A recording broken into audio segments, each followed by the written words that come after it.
আমি গত 4 বছর আগে মাহফিলে গিয়েছিলাম সিলেট বিভাগের হবিগঞ্জ জেলা। জোরে বলেন কোন জেলা? ওই হবিগঞ্জে যাওয়ার পরে এইরকম একটা চাচা আমার কাছে এসে বলতেছে, হুজুর আপনি কেতা খাইতা? এ গু খাইতা না ও গু খাইতা? সাদা গু খাইতা না কালা গু খাইতা? শুকনা গু খাইতা না ভিজে গু খাইতা? আমি চিন্তা করলাম, কে রে, আমি কি ঢাকার থেকে গু খাওয়ার জন্য আসলাম? আমি বললাম আমি গু খাইতাম না, তোদের গু তোরাই খাগা। তখন শিক্ষিত একটা ছেলে এসে বলতেছে, হুজুর আসলে আপনি তো বুঝতে পারেননি, আমাদের এখানে তো গু মানে গু না, গু মানে হলো এইটা। আমার কাছে 2 ধরনের মিষ্টি নিয়ে এসেছে, একটা হলো সাদা মিষ্টি আর একটা হলো কালো মিষ্টি। আপনারা কি মিষ্টি চেনেন? এ গোল্লা চেনেন না? গোল্লা একটা হলো সাদা গোল্লা আর একটা হলো কালো গোল্লা। এদের বলা দরকার ছিল, হুজুর আপনি এটা খাবেন না ওটা খাবেন, সাদাটা খাবেন না কালোটা খাবেন, শুকনাটা খাবেন না ভিজেটা খাবেন। তা না বলে আমাকে বলতেছে, হুজুর আপনি এ গু খাইতা না ও গু খাইতা? সাদা গু খাইতা না কালা গু খাইতা? শুকনা গু খাইতা না ভিজে গু খাইতা? বোঝার কি কোনো বুদ্ধি আছে ভাই? তো আমি যে কথা বলতেছি আপনাদের বুঝতে কি কোনো সমস্যা হচ্ছে? কোনো কষ্ট হচ্ছে? আলোচনা কি চলবে? শেষ পর্যন্ত থাকবেন তো ইনশাআল্লাহ? দেখি থাকবেন না কারা কারা, একটু হাত উঠান।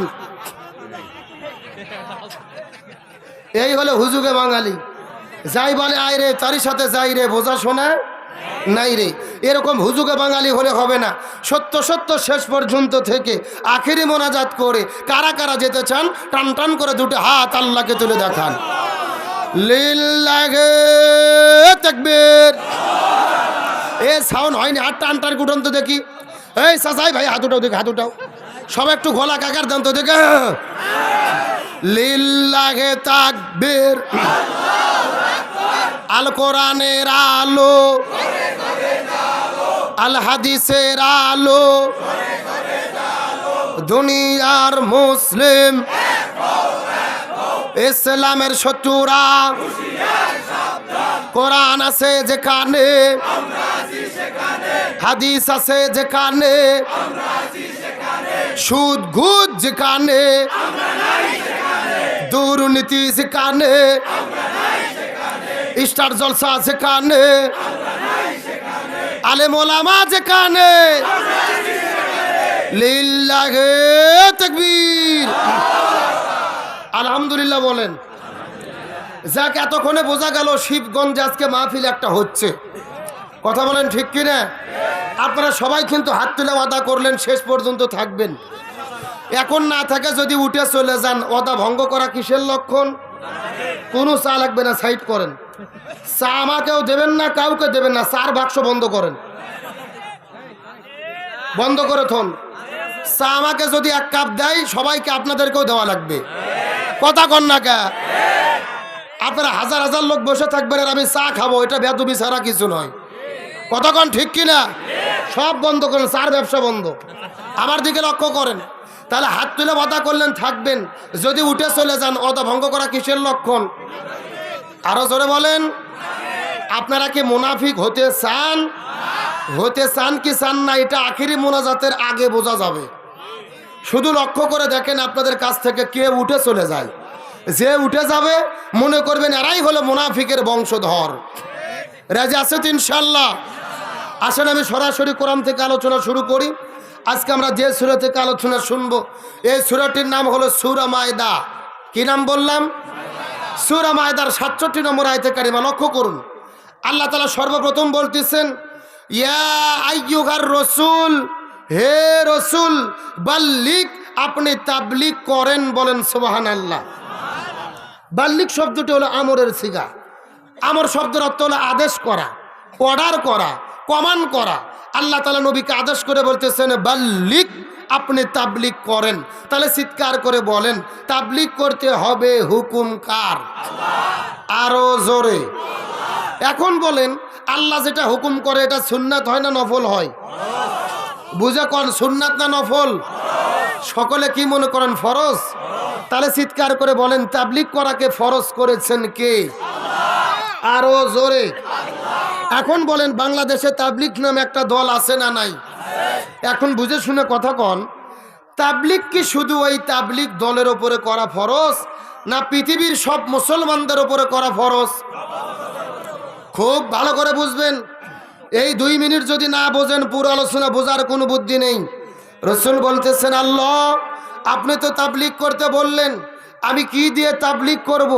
আল্লাহ তাআলা বলতেছেন, মা উনজিলা ইলাইকা মির রাব্বিক, আপনার রব আপনার উপরে যে কোরআন নাজিল করেছে এই কোরআন দিয়ে আপনি তাবলীগ করেন। সুবহানাল্লাহ বলেন। তাহলে চিৎকার করে বলেন, তাবলীগ করতে হবে কি দিয়ে? আরো জোরে। তার মানে বোঝা গেল কোরআনকে বাদ দিয়ে অন্য কোনো কিতাব দিয়ে তাবলীগ করলে তাবলীগের হক শতভাগ আদায় হবে। এরপরে আল্লাহ কত মারাত্মক কথা বলেছে লক্ষ্য করুন, ওয়া ইল্লাম তাফআল ফামা বাল্লাগতা রিসালাতাহু। হে রাসূল আপনি জেনে নেন, আপনি নবী যদি কোরআন দিয়ে তাবলীগ না করেন, আপনি নবী রিসালাতের দায়িত্বই পালন করলেন না। কতটা মারাত্মক কথা চিন্তা করে দেখেছেন? স্বয়ং আমাদের নবীও যদি কোরআন দিয়ে তাবলীগ না করত, রিসালাতের দায়িত্ব পালন হতো। শেষ কথাটা লক্ষ্য করুন, আল্লাহ তাআলা বলতেছেন, ওয়াল্লাহু ইয়াসিমুকা মিনান নাস।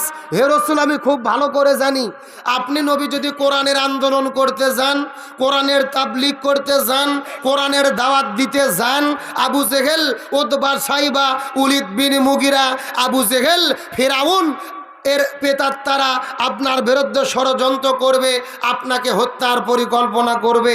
হে রাসূল আপনি জেনে রাখুন, আপনি নবী কোরআনের দাওয়াত দিতে গিয়ে, কোরআনের তাবলীগ করতে গিয়ে, কোরআনের আন্দোলন করতে গিয়ে যদি বিপদে পড়েন, আমি আল্লাহ আপনাকে হেফাজত করব। চিৎকার করে বলেন আল্লাহু আকবার। আরো জোরে বলেন আল্লাহু আকবার। চিৎকার করে বলেন তো দেখি, তাবলীগ করতে হবে হুকুম কার? আরো জোরে বলেন কার? তাবলীগটা করতে হবে কি দিয়ে? আরো জোরে বলেন কি দিয়ে? আর তাবলীগ করতে গিয়ে বিপদের মধ্যে পড়লে কে রক্ষা করবে? এ বগুড়া শিবগঞ্জের মুসলমান বোঝার চেষ্টা করবেন। আমি কিন্তু আপনাদের মধ্যে আজকে দীর্ঘক্ষণ আলোচনা করব না, মাত্র কয়েক মিনিটের ভেতরে একটা মেসেজ আপনাদের মধ্যে দিয়ে বিদায় নিয়ে চলে যাওয়ার চেষ্টা করব। তাবলীগ কেমনে করবেন? আর তাবলীগ করতে গিয়ে, ইসলামী আন্দোলন করতে গিয়ে যদি আপনারা বিপদের মধ্যে পড়ে যান, আল্লাহ তাহলে তাদেরকে কেমনে হেফাজত করবে, এই বিষয়টা বুঝাই আপনাদের মধ্য থেকে বিদায় নিয়ে চলে যাওয়ার চেষ্টা করব। গভীর মনোযোগ কথাগুলো সুন্দর করে বোঝার চেষ্টা করবে। আমার নবীজির উপরে যখন আল্লাহ তাআলা কোরআন নাজিল করলো, আমার নবীজি কোরআনের দাওয়াত দেওয়ার জন্য যখন রাজপথে ঝেঁপে পড়লো, আমার নবী যেখানে কোরআনের কথা বলে, আবু জেলের বাচ্চারা ওই জায়গার মধ্যে যাইয়া বাধা দেয়। নবী যেখানে কোরআনের কথা বলে, ওই জায়গার মধ্যে যে তারা হট্টগোল তৈরি করে, আল্লাহর কোরআন দলিল প্রকাশ করেছে, ওয়াকালাল্লাযীনা কাফারু লা তাসমাউ লিহাযাল কোরআন। আবু জেহেল আইন জারি করে দিল, আব্দুল্লাহর ছেলে মুহাম্মদ যেখানে এই কোরআনের কথা বলবে, ওই জায়গার মধ্যে যে হট্টগোল তৈরি করা হবে। এখন আমি আপনাদেরকে জিজ্ঞাসা করি, বলেন তো দেখি, ও শিবগঞ্জের মুসলমান, আজকেও বাংলাদেশের ভেতরে কোরআনের কথা বলতে গেলে মাঝে মধ্যে বাধা আছে না নাই? আরো জোরে বলেন। আমার কথা সোজা। সেই সময় নবীজি কোরআনের কথা বলেছে, আর আবু জেলের বাচ্চারা ওই জায়গার মধ্যে যে বাধা দিয়েছে। আজকেও বাংলাদেশের ভেতরে যারা কোরআনের মাহফিলে বাধা দেয়, এরাই হলো ডিজিটাল আবু জেহেল। আরো জোরে বলেন। এইরকম আবু জেহেল তো বাংলাদেশের মধ্যে নাই? আছে? আমার বন্ধুগণ মুসলমান ভাইরা গভীর মনোযোগ। আমি আপনাদের মধ্যে যতগুলো কথা বলবো কোরআন থেকে দলিল দিয়ে কথা বলার চেষ্টা করব। মোবাইল থাকলে রেকর্ড করে নেন, খাতা কলম থাকলে লিখে নেন। সূরাটির নাম সূরা আনফাল, আয়াত নম্বর হলো 30। সূরাটির নাম সূরা আনফাল, আয়াত নম্বর 30। আল্লাহ কত চমৎকার করে বলতেছে লক্ষ্য করুন। আল্লাহ তাআলা বলে, ওয়াইয ইয়ামকুরু বিকাল্লাযীনা কাফারু, ওয়াইয ইয়ামকুরু বিকাল্লাযীনা কাফারু। ইয়া রাসূলুল্লাহ, আবু জেহেল আপনার বিরুদ্ধে ষড়যন্ত্র করতেছে, কিয়ামত পর্যন্ত করবে। খুব ভালো বোঝার চেষ্টা করবেন। ইয়ামকুরু শব্দটি মুজারের সিগা, বর্তমান, ভবিষ্যৎ, প্রেজেন্ট, ফিউচার। আরবি গ্রামার ব্যাকরণ যারা পড়েছেন তারা কিন্তু মারাত্মক ভালো বুঝতে পারবেন, খুব ভালো করে বোঝার চেষ্টা করবেন। আল্লাহ যদি মাকারা শব্দ দিত অর্থ হয়ে যেত, আল্লাহ মাকারা না দিয়ে ইয়ামকুরু শব্দটি কেন ব্যবহার করলো? আর মানে হলো এই তামাম পৃথিবীর ভেতরে আল্লাহ বলতেছে আবু জেহেল ছিল, কিয়ামত পর্যন্ত থাকবে। এখন আমি আপনাদেরকে জিজ্ঞাসা করি, বলেন তো দেখি, আবু জেহেল কি কিয়ামত পর্যন্ত বেঁচে থাকবে? তাহলে আল্লাহ মনে হয় ভুল করে লিখেছে। কি মনে হয়, আল্লাহ কি ভুল করে? আল্লাহ ভুল করেন এমন কথা বললে ইমানও থাকবে না। কিন্তু আল্লাহ তাআলা মাকারা শব্দ দিলে অর্থটা হয়ে যেত। আল্লাহ মাকারা না দিয়ে ইয়ামকুরু শব্দটি কেন ব্যবহার করলো? এই আয়াতের ব্যাপারে তামাম পৃথিবীর মুফাসসির কেরাম একমত পোষণ করেছেন। আল্লাহ তাআলা বুঝাইতে চায় এই পৃথিবীর ঈমানদারেরা, আবু জেহেলেরা কিয়ামত পর্যন্ত আবু জেহেল থাকবে না, কিন্তু কিয়ামত পর্যন্ত প্রত্যেকটা দেশের ভেতরে আবু জেহেলের নাতি পুতিরা, যোগ্য উত্তরসূরিরা কিয়ামত পর্যন্ত দেশে দেশে থাকবে। কার বক্তব্য? আরো জোরে বলেন। আসেন আমি যদি একটা কথা বানাইয়া বলি, কাশিদ আমার জৌবা কাটে নেবেন, আমার কোনো আপত্তি নাই। তবে আমি কোরআন থেকে দলিল দিয়ে যদি কথা বলি আপনাদেরকে মেনে নিতে হবে। আমার বন্ধুগণ মুসলমানরা গভীর মনোযোগ। আল্লাহ তাআলা বললেন কিয়ামত পর্যন্ত আবু জেহেল জমিনের মধ্যে থাকবে, আবু জেহেলের বংশধররা থাকবে, নাতিপুতিরা থাকবে। আমার নবী জিজ্ঞেস করে বলেন, আল্লাহ আপনি তো বললেন কিয়ামত পর্যন্ত আবু জেহেলরা থাকবে, আমরা আবু জেহেলদেরকে চিনতে পারবো কেমনে? আল্লাহ বলে, ইয়া রাসূলুল্লাহ কিয়ামত পর্যন্ত আবু জেহেলে যারা হবে তারা সব সময় কাজ করবে তিনটা। জোরে বলেন কয়টা? আরো জোরে। এই তিনটা কাজ দেখে বোঝা যাবে শিবগঞ্জ থানার মধ্যে আবু জেহেল আছে না নাই। আগে আছে বলেন না, আগে শোনেন, শোনার পরে আপনারা মিল করবেন, আমার দরকার নেই। আমার বন্ধুগণ মুসলমান ভাইরা গভীর মনোযোগ। আল্লাহ তাআলা বললেন কিয়ামত পর্যন্ত আবু জেহেল থাকবেন, আবু জেহেলের বংশধররা থাকবেন। রাসূল বলেন, আল্লাহ তিনটা কাজগুলো কি কি বলেন তো দেখি। আল্লাহ তাআলা কত চমৎকার করে বলেন, ইয়া রাসূলুল্লাহ আপনি ভালোভাবে জেনে নেন, তামাম পৃথিবীর মানুষদেরকে জানায়া দেন আবু জেহেল তিনটা কাজ করবে। তার মধ্যে প্রথম নম্বর কাজ হলো এই জমিনের মধ্যে যারা কোরআনের হক কথা বলবে, কোরআনের সত্য কথা বলবে, ইসলামী আন্দোলন করবে, ইসলামী আন্দোলনের পক্ষে কথা বলবে, এই জমিনে দিন প্রতিষ্ঠার কথা বলবে, এই কোরআনের হক কথা যারা বলবে, প্রথম নম্বর কাজ হলো লিইউসবিতুকা, তাদেরকে তারা জেলের ভেতরে বন্দী করবে। আজকে গোটা পৃথিবীর মধ্যে কোরআনের হক কথা বললে জেলে যাওয়ার দরকার হয় কি হয় না?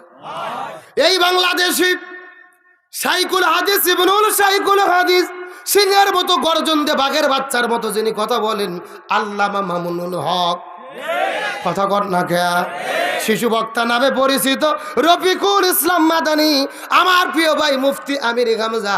এই যে আলেমগুলো বছরের পর বছর জেলের মধ্যে বন্দী, ওই কোরআনের পাখিটা যেই মানুষটা অর্ধশত বছর ধরে তামাম পৃথিবীর মধ্যে কোরআনের তাফসীর করলেন, যার হাতে হাত রেখে হাজারো মানুষ কালেমা পড়ে মুসলমান হলো, যেই মানুষটা কাবা ঘরের মধ্যে ঢুকে নামাজ পড়ানোর অনুমতি পাইল, যেই মানুষটার কপালে কাবা শরীফের ইমাম আব্দুর রহমান সুদাইসি কপালের মধ্যে জোরে ধরে চুমকাইল, ওই কোরআনের পাখি আল্লামা সাঈদী 13 বছর ধরে বন্দী থাকতে থাকতে বিনা চিকিৎসায় বিদায় নিয়ে চলে গেলেন।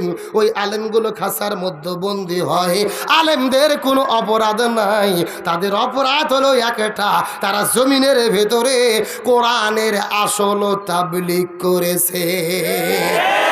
আরো জোরে কোন? এটাই হলো আসল তাবলীগ। আর আমরা 40 বছর ধরে তাবলীগ করতেছি, একটা পচা ডিমকেও আমাদের মাথার উপরে মারে না। কথা কন না কে? আগে তাবলীগ আপনার ভালো করে বোঝা লাগবে যে নবী কোন তাবলীগ করছে আর আমরা কি করতেছি। তাহলে আলেমেরা যে জেলের মধ্যে বন্দী হলো কিসের তাবলীগ করার কারণে? আরো জোরে বলেন। আমার প্রিয় বন্ধুগণ মুসলমান ভাইরা গভীর মনোযোগ বোঝার চেষ্টা করবেন। আমার প্রিয় ভাই মুফতি আমির হামজা এই যে আপনাদের পার্শ্ববর্তী গ্রাম গামরা নামে গ্রামের মধ্যেও কিন্তু আলোচনা করে গেছে। বগুড়া জেলার অহংকার মাটি ও মানুষের প্রিয় বক্তা আমার চাচা বজলুর রশিদ মিয়া, ওনার শ্বশুর বাড়ি হলো গামরা। এই গামরা গ্রামের মধ্যেও আমির হামজা আলোচনা করে গেছে। যেই মুফতি আমির হামজার আলোচনা আপনারা শুনেছেন, একেবারে কোরআন বের করে পাড়া পৃষ্ঠা লাইন ধরে ধরে ধরে ধরে জাতির সামনে কথা বলেছে। ওই মানুষটাকে খাঁচার মধ্যে বন্দি করা হলো। দীর্ঘ 3 বছর পরে গত 1 সপ্তাহ আগে তাকে জামিন দেওয়ার পরে হয়রানি করার জন্য আবারও আজকে আদালতের মধ্যে উঠানো হয়েছে। আদালতের মধ্যে তাকে আসামি করে উঠানো হয়, কাঠগড়ার মধ্যে তাকে দাঁড় করানো হয়। স্ত্রী সন্তানগুলো বাবা বাবা বলে কান্না করে। আলেমদের স্ত্রীগুলো স্বামী বেঁচে থাকার পরেও বিধবা হয়ে যায়, সন্তানগুলো বাবা বেঁচে থাকার পরেও এতিম হয়ে যায়। এই আলেমগুলোদেরকে বছরের পর বছর যারা জেলের মধ্যে বন্দি করে হয়রানি করে, এদেরকে বলতে চাই এ জালেমের গোষ্ঠীরা তোমরা ভালোভাবে জেনে রেখো, ক্ষমতার অহংকার করে ক্ষমতার পাওয়ার দেখায়া নিজেদের ক্ষমতাকে পাকাপোক্ত করার জন্য আলেমদের যারা জেলে বন্দি করো, খাঁচার মধ্যে বন্দি করে বছরের বছর বার করে দাও, একটা কথা জেনে রেখো, আমাদের হাসরে যেতে হবে। প্রত্যেকটা কাজের বিনিময়ে আল্লাহর কাছে হিসাব দিতে হবে। আমির হামজা ভাই কি তার অপরাধ? তিনি নারী ধর্ষণ করেন নাই, চুরি করেন নাই, ডাকাতি করেন নাই, এমনকি বাংলাদেশের কোনো রাজনৈতিক দলের তিনি সদস্যও নয়। তারপরেও 3 বছর ধরে বন্দি করে রাখা হলো। স্ত্রীর সঙ্গে দেখা করতে দেয় নাই, সন্তানদের সঙ্গে দেখা করতে দেয় নাই। গত 1 মাস আগে আদালতে উঠানো হয়েছে। ছোট্ট সন্তান 3 বছর বয়স, বাবাকে রাখা হয়েছে পিজন ভ্যানের ভেতরে। সন্তান বাবাকে দেখার পরে বাবা বাবা বলে চিৎকার করে কান্না করেছে, দেখা করার মতো সুযোগ নেই। আমির হামজা ভাই সেই প্রিজন ভ্যানের মধ্য থেকে হাত বের করে দিয়েছে, সন্তানটার হাতটা টেনে ধরেছে।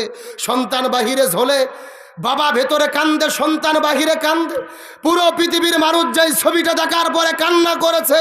এই বাংলার জমিনে এর চাইতে বড় জুলুম আর কিছু হতে পারে না। এই জালেমদেরকে বছরের পর বছর বন্দি করে রাখা হয়। একটা কথা মনে রাখবেন, এই আলেমদের অসম্মান করার কারণে গজব নাজিল করবে কে? আরো জোরে বলেন। আমির হামজা ভাইকে জামিনে মুক্তি দিয়েছে, আবারও আদালতে উঠাইয়া হয়রানি করা হচ্ছে। আমরা বলতে চাই যা করেছেন যথেষ্ট হয়েছে। আর আলেমদেরকে নিয়ে হয়রানি করবেন না, আলেমদের মুক্ত করে দেন, এই জমিনের উপরে আল্লাহর রহমত নাজিল হবে। আমির হামজা ভাইয়ের মুক্তিতে আজকে পুরো বাংলাদেশে ঈদের আনন্দ চলতেছে, আলহামদুলিল্লাহ কোন। কিন্তু আমির হামজার মুক্তিতে আমরা সবাই খুশি, সবাই আনন্দিত। কিন্তু বাংলাদেশের তথাকথিত ঘোমটা পরা কিছু শায়েক আছে, আলে হাদিসের দাবিদার। আমি সব আলে হাদিসের বিরুদ্ধে কথা বলি না, কিছু কিছু ঘোমটা পরা শায়েক এরা খুশি হতে পারে নাই আমির হামজার মুক্তিতে। তারা আমির হামজার বিরুদ্ধে ফতুয়া দেওয়া শুরু করছে। কথা কন না কে?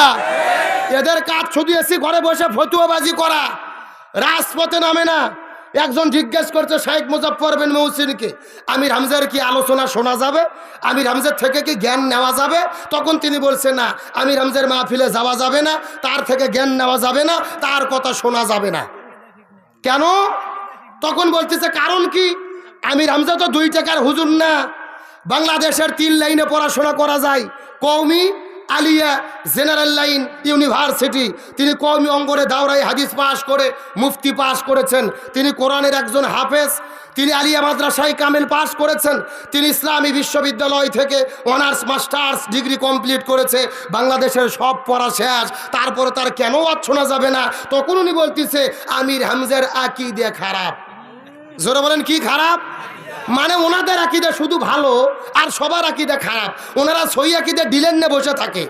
মানে ওনাদের কাছেই শুধু খাঁটি ঘি পাওয়া যায়, আর কারু কাছে খাঁটি ঘি পাওয়া যায় না। এই জন্য লক্ষ্য করুন, চমৎকার একটা কথা বলেছেন বাংলাদেশের একজন ইসলামিক স্কলার, আমার প্রিয় ভাই আবু তোহা মোহাম্মদ আদনান। তিনি এক আলোচনার মধ্যে বলেছে, এই ঘোমটা পরা শায়েখদেরকে কিছুদিন আগে এরা ফতুয়া দিয়েছিল হামাসের বিরুদ্ধে, ফিলিস্তিনের মুসলমানদের বিরুদ্ধে। কি ফতুয়া? তারা বলেছিল ইসরায়েলের সঙ্গে যুদ্ধ করে ফিলিস্তিন ভুল করেছে, ইসরায়েলকে হামলা করে হামাস ভুল করেছে, হামাসের আকীদা খারাপ, সালাউদ্দিন আইয়ুবীর আকীদা খারাপ। আবু তো আদনান বলেছে, তোমাদের যেই আকীদা ফিলিস্তিনের বিরুদ্ধে দাঁড় করিয়ে দেয়, মুসলিমদের বিরুদ্ধে দাঁড় করিয়ে দেয়, হামাসের বিরুদ্ধে দাঁড় করিয়ে দেয়, এমন আকীদের মুখে আমি থুতু নিক্ষেপ করি। আল্লাহু আকবার কোন। যদিও কথাটা শুনতে খারাপ লাগতেছে কিন্তু মারাত্মক কথা বলছে। এই কথা বলার পেছনে যৌক্তিকতা আছে। এই শায়েকেরা মাজলুমদের বিরুদ্ধে কথা বলে না। বাংলাদেশে কত আলেম জেলে বন্দি, একদিনও তারা বলে না যে আলেমদেরকে ছেড়ে দেন, কেন বন্দি করে রেখেছেন। ওরা জানে এই কথা বললে পিঠের চামড়া থাকবে না। ওরা শুধু এসি ঘরের মধ্যে বসে ফতুয়া দেয়। আমরা বলতে চাই শায়েক, এসি ঘরের মধ্যে বসে থেকে ফতুয়া দেওয়া সহজ, তবে রাজপথে নেমে আল্লাহর নামে স্লোগান দেওয়া অত সহজ না। আরো জোরে কোন। যতদিন আমির হামজা জেলে ছিল এরা ফতুয়া দেয়নি। যেই বের হয়ে যাচ্ছে এখনো ওয়াজ শুরু করেনি, ফতুয়া শুরু, চুলকানি শুরু আছে। কারণ কি, এরা ওয়াজ করে লোক হয় 200, আর আমির হামজা আগে ওয়াজ করেছে লোক হয়তো 50,000। আমার বিশ্বাস এখন প্রথম যেই মাহফিলে যাবে ওই মাহফিলে কমপক্ষে লোক হবে 10 লাখ। তার কারণ কোরআনের পাখি আল্লামা সাঈদী বিদায় নিয়েছে, আর আমরা তাকে ফেরত পাবো না। আল্লামা সাঈদীর যোগ্য উত্তরসূরি হিসেবে আমির হামজা ভাইয়ের আগমন ঘটবে। কথা কোন ঠিক কিনা? তার কারণ আমির হামজা ভাইয়ের সঙ্গে আমি দেখা করেছি, তার বাসায় গিয়েছিলাম। সে আমাকে নিজে বলেছে 3 বছর ভেতরে ছিল, বসেছিল না, কোরআন হাদিসের গবেষণা করে অন্তত 30টি সাবজেক্টে তিনি আলোচনা রেডি করে ফেলছে।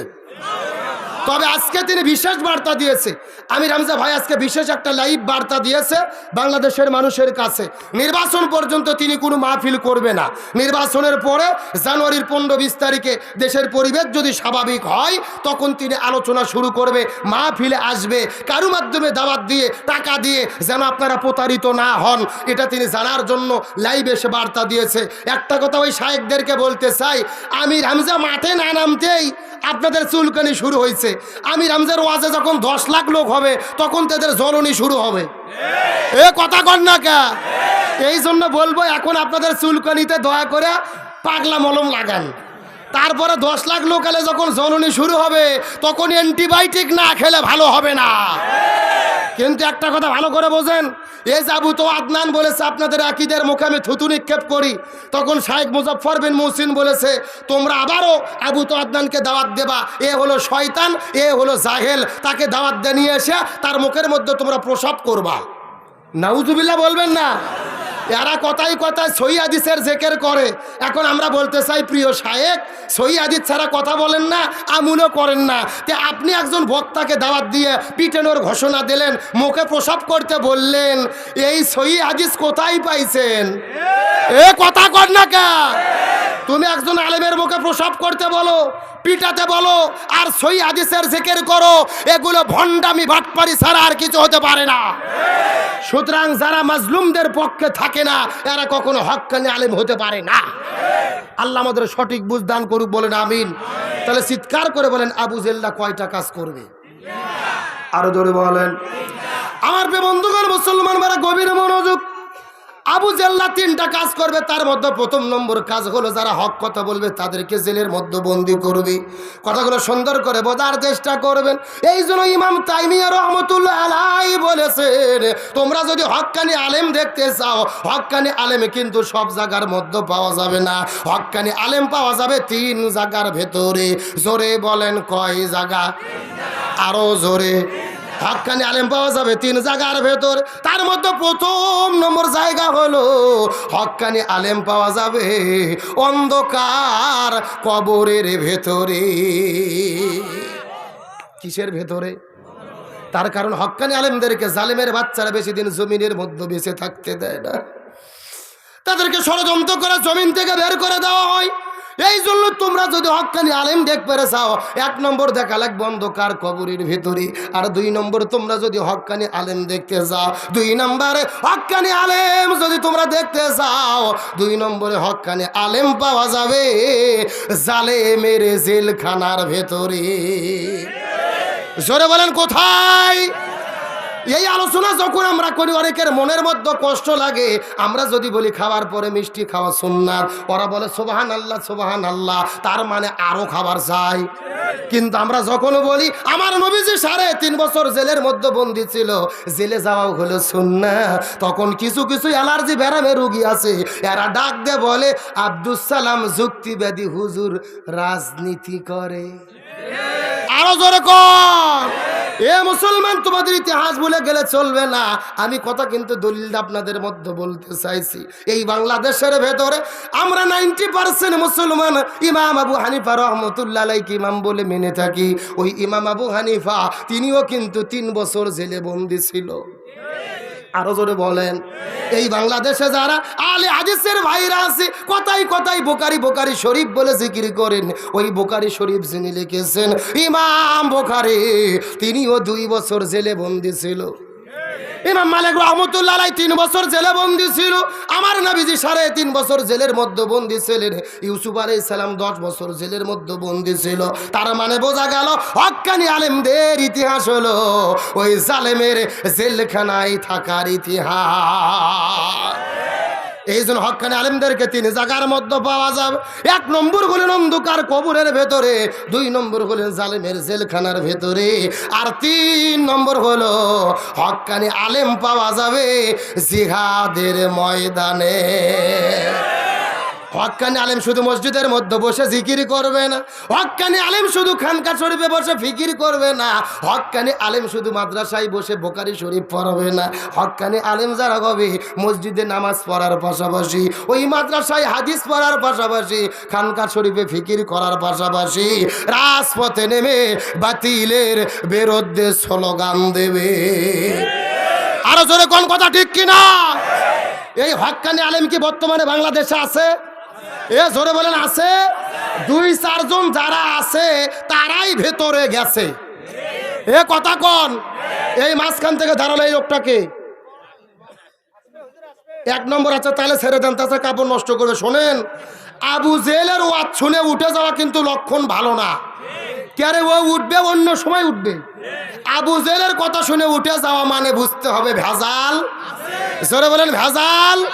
তাহলে চিৎকার করে বলেন, বর্তমানে বাংলাদেশে হক্কানি আলেমদের বিপদ আছে না নাই? সবাই কি বিপদে পড়েছে? যারা তেল তেলা সরকারি আলেম ওলামায়ে সু সরকারের পাওসাতে তেল আর পাম মারে, এদের কোনো বিপদ আমাদের দেশে হয় না। গতকালকে একটা ভিডিও দেখার পরে তাজ্জব হয়েছি। আমাদের রংপুর জেলার পীরগঞ্জে মাননীয় স্পিকার শিরিন শারমিন চৌধুরী ওখানকার এমপি, উনি এক ঘরের মধ্যে বসে আছে, চতুর্দিক থেকে কিছু আলেম যেয়ে ঘিরে নিছে। নেওয়ার পরে বলতেছে, এই যে মাননীয় স্পিকার এমপি সাহেব, ইনি আমাদের এখানে এমপি হওয়ার পরে যত উন্নয়ন হয়েছে, মসজিদ মাদ্রাসায় যত উন্নয়ন হয়েছে, এত উন্নয়ন পৃথিবীতে কখনো হয় নাই। একেবারে বসে থুয়ে তেল মারতিছে। তেল বোঝেন না? আরে ভাই, বাংলাদেশ তো চলে তেল আর পামের উপরে। তারপরে এই শত শত আলেম বলতেছে, আমরা কোন এমপিকে সাথে করে নিয়ে পুরো এলাকা চুষে বেড়াবো। কি করে বেড়াবে? চুষে, বোঝেন না? মানে এমপিকে সাথে নিয়ে চুষে বেড়াবে। ও যে উন্নয়ন করছে, এত উন্নয়ন নাকি পৃথিবীর ইতিহাসে কোথাও হয় নাই। এইরকম তেল আর পাম যারা মারে, ওদের কোনো বিপদ বাংলাদেশে হয় না। এই যে 1 মাস আগে দেখছেন না, একটা হুজুর ফতুয়া দিল, মাননীয় প্রধানমন্ত্রী আপনি জান্নাতি। মানে জান্নাতি বলে সার্টিফিকেট দিল, মানে জান্নাতে ডিলেন নিয়ে বসে আছে।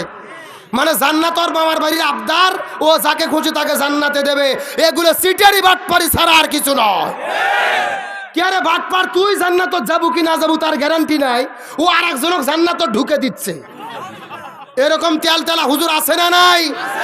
এই জন্য আমি বলছি, বাংলাদেশের সব হুজুর হুজুর না, বাংলাদেশের আলেম হলো 4 প্রকার। জোরে বলেন কয় প্রকার? আরো জোরে। শিবগঞ্জের মুসলমান কতগুলো সুন্দর করে বোঝার চেষ্টা করবেন।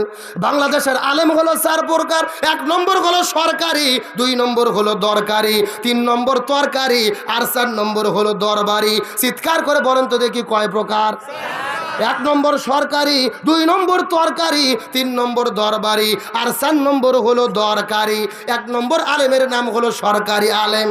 এরা সব সময় শুধু সরকারের পক্ষে কথা বলে। সরকার যদি মসজিদে নামাজ বন্ধ করে, এরা বলে ঠিক আছে। ঈদের দিনে মাঠে নামাজ বন্ধ করে, এরা বলে ঠিক আছে।